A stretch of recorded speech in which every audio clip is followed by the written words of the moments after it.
It all started a month ago as my family and I were preparing to go on holiday overseas. My Galaxy S7 Edge was playing up on me, so I decided to turn it off and reboot it. I held down the power button and was brought to the Galaxy S7 Edge boot logo. It stayed there and wouldn't boot up. I plugged it into my computer to realize that the OS had corrupted and I needed to do a fresh install. This was impossible to do as we had to leave for a plane 3 hours away from us. I had to put up with using my sister's old iPhone 5C for the holiday. Since I didn't want to be charged for overseas usage with my phone provider, I decided to leave my SIM card in my Galaxy S7. Progressing through my holiday, we got to a period where there was horrible weather and we couldn't do much. I was stuck in my room, bored absolutely shitless, so I decided to start talking to my friends. I used my iPad to talk to my friends as I had the applications pre-installed, and the internet sucked to download shit. I remembered before I went on holiday that they had started a new craze with the deep web. I have a lot of knowledge with computers and technology, so I knew this was not a place that you should really mess around with. The group chat got onto the conversation of the dark web and started talking about all the things that they've witnessed, and it didn't actually sound that bad. So I asked what they were searching it on. Plenty of them replied with the answer Tor, and the others came back with an application on their iPhones called Onion Browser. I thought about it. This iPhone has been wiped so many times that there'd be no information on it from my sister. What would I have to lose?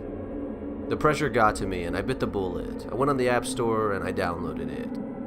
I opened the browser up and headed over to the wiki to show me some sites that I could access. There were the basic sites like black market type, guns, drugs, hitman services, and whatnot. I saw that there was another section of the wiki and clicked on it. The websites had minimal information about them, so you didn't really know what you were getting into until you loaded the site up. I closed my eyes, scrolled down a bit, and clicked a random link. As I opened my eyes, I was looking at some website with numerous services on it. It seemed pretty clean until all of a sudden a chat window popped up on the bottom right-hand side of the screen. Hi and welcome, new user. Thank you for coming. I replied saying no problem, thinking nothing of it. I saw another message. We have a show about to start. Would you like to join? At this point, I was oddly curious about this show that the user was talking about. I wondered what it could possibly be. I replied saying, yeah, why not? I was then greeted with a bunch of terms and conditions. The one that stuck out was, if you leave before the show is ended, your IP will be blocked from the site, and you will never be able to access the site again. Shit, they have my IP. I was worried for a moment, but then thought, I'm at a hotel. What's the worst that could happen? I agreed to the terms and conditions and followed the instructions to the show. I was presented with a hidden part of their site with a blank live feed in the middle. It was counting down to the start of the show. As the counter got to 1 minute till the show begins, a chat box at the bottom appeared. I saw people entering messages in. It was a chat for us to communicate in whilst the show was happening. Nothing was really said, just a few hellos and how are yous. There wasn't any talk about what the show would feature. The timer got to 0 and the live feed started. A man with an anonymous mask greeted us all. Hello and welcome to the show. If you're new here, then thank you so much for joining us. If you are an existing user, welcome back and thanks for coming. We have something special for you today. The guy stepped away from the camera and a light turned on, revealing a girl in a mask, strapped to a chair with only her bra and panties on. I got a bit worried and thought that she was going to be raped. I was wrong. Another chat window popped up with a user by the name of Scarecrow476. The host asked, Scarecrow, please inform us how you want this to go down. He replied, get an angle grinder and cut her stomach apart, and then slit her throat. I couldn't believe what I'd just read. My heart dropped into my stomach. There's no way they're about to kill this fine-looking girl. I was frantic and had no idea what to do. I watched with my eyes watering. The man switched on the angle grinder and started cutting her up. I felt like throwing up. How did I just watch an innocent girl get killed?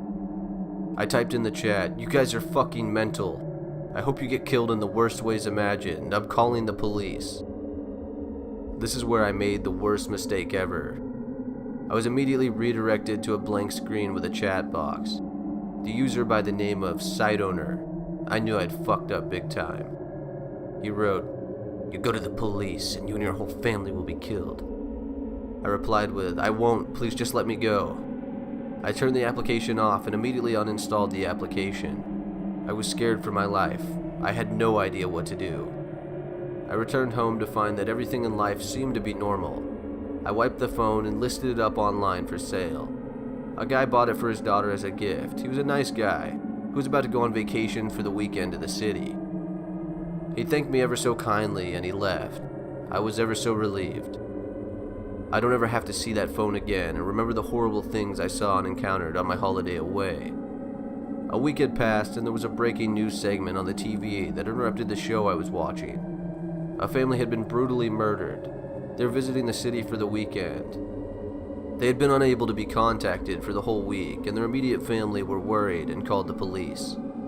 The police found them dead in the hotel, brutally chopped up.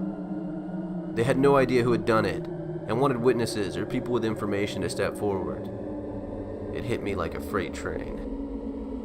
They got the IMEI for the phone, and once they logged into a form of social media and knew who they were, someone hunted them down and killed them. I felt absolutely horrible.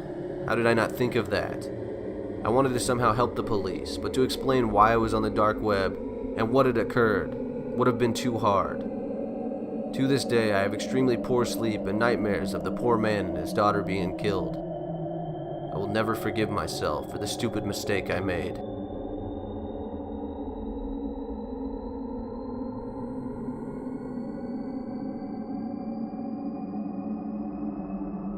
Hey Scaredy Cats, thanks for watching.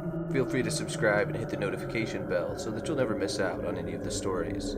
If you have any stories that you'd like for me to read, you can find the links for submissions in the description below.